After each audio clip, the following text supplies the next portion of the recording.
Hello and welcome to Affinity. We're now continuing our detailed look at Affinity Photo version 2.1 and the new changes for it.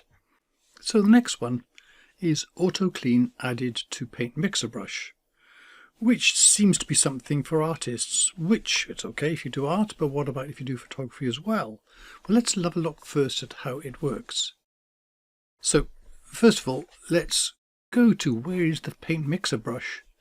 It's down here, it's this one. And if I click on that, I get a brush with brush menu things up here. Let's make the brush size bigger. And I will just pick some red and watch what happens here. I can adjust things like flow and strength here for how powerful the effect is. But if I paint here, look what happens. It's like I got a bit of red paint on, and then it's like painting on top here, maybe it's like watercolour or something, and it sort of like smudges underneath. But then if I do that again, if I paint on here, I stop, I move over a bit, I've still got some red paint on my brush, so I carry on, and it's almost like I hardly left off there.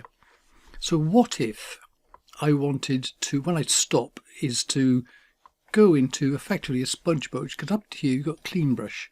If I click on clean brush, I'm effectively just doing a smudge.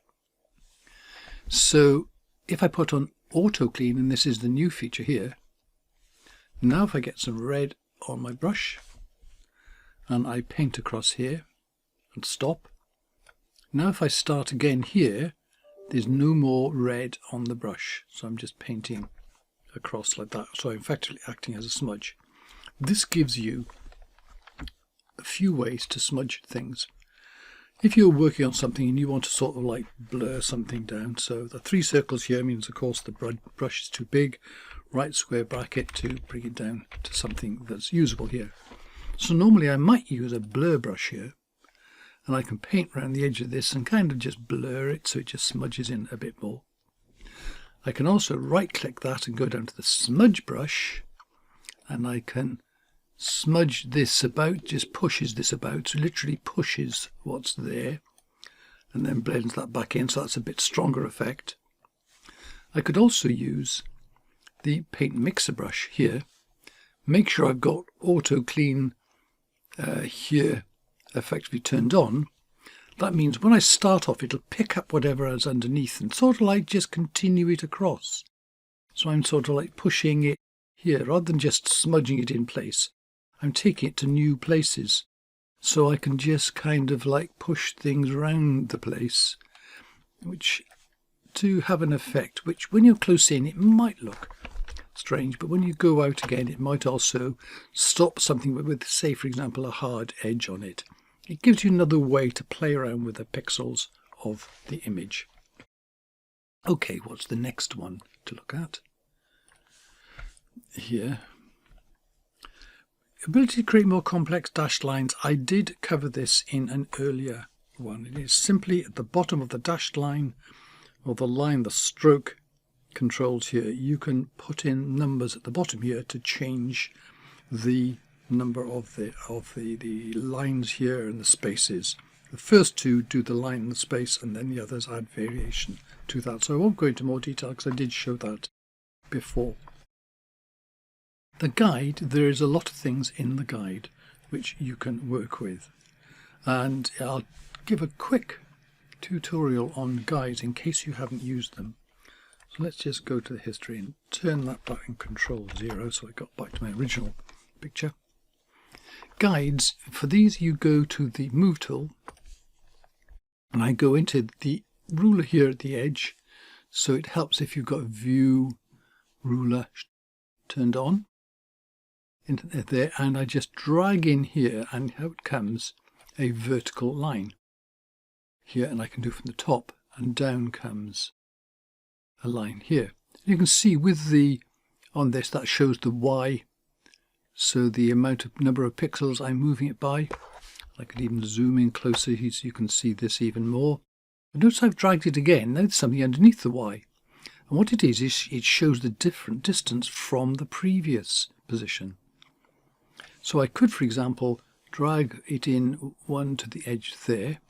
If I want to measure how many pixels is this pillar width here, and I drag this across, and that shows me the delta underneath the X there is 82 pixels.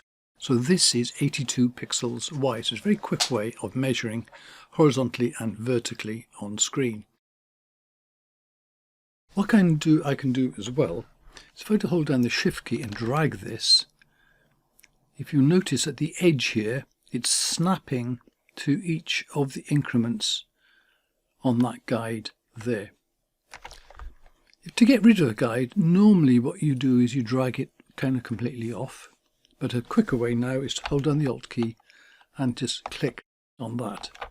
To see more about guides, you can also go to View and Guides. It used to be Guide Manager, but now it's just Guides. And this shows a lot more, so it shows these here. I can remove all guides immediately by clicking this one here, or I can click on one of those and the bin here. I tend not to use these things over here, but it's useful for lining things up. Guides are also useful if you want to position something, or here's something I do with it first actually, before we do that. If I want to make sure that something is vertical, I just drag in a guide here to the edge of a building here, and just go to the edge of that, and I can rotate the picture or stretch it or warp it to make it exactly right. It's a very quick way of aligning a picture.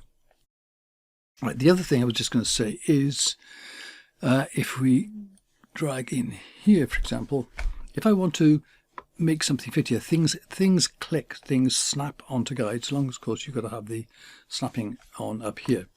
So if I draw something like this, I'm going to draw a rectangle. See the way it snaps onto that? Snapping also works on centers, so that if I've got something make it just a bit smaller, go to the Move tool here and drag this up here. There you go, see it's snappy, you've got the red and green lines here to show that it's actually snapped onto the centers. You can force the positions of things. So, for example, if I came over here for a moment and I'll just Alt click that, I want to put a circle on there, right click here, put myself a circle here, I want to draw it on this. So I'm going to go and Control, so it opens up here, Shift, so it makes a regular picture. I can drag it out here to fit onto there. It's not quite there. So what I can do is I can just move this out the way for a moment.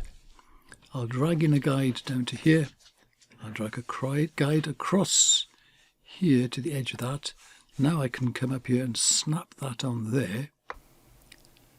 And then I can come down here and shift and drag to make it come out to the right size. Anyway, that's about enough for now. It's a fairly long one on just a couple of topics, but I hope it was useful, and thank you very much for watching.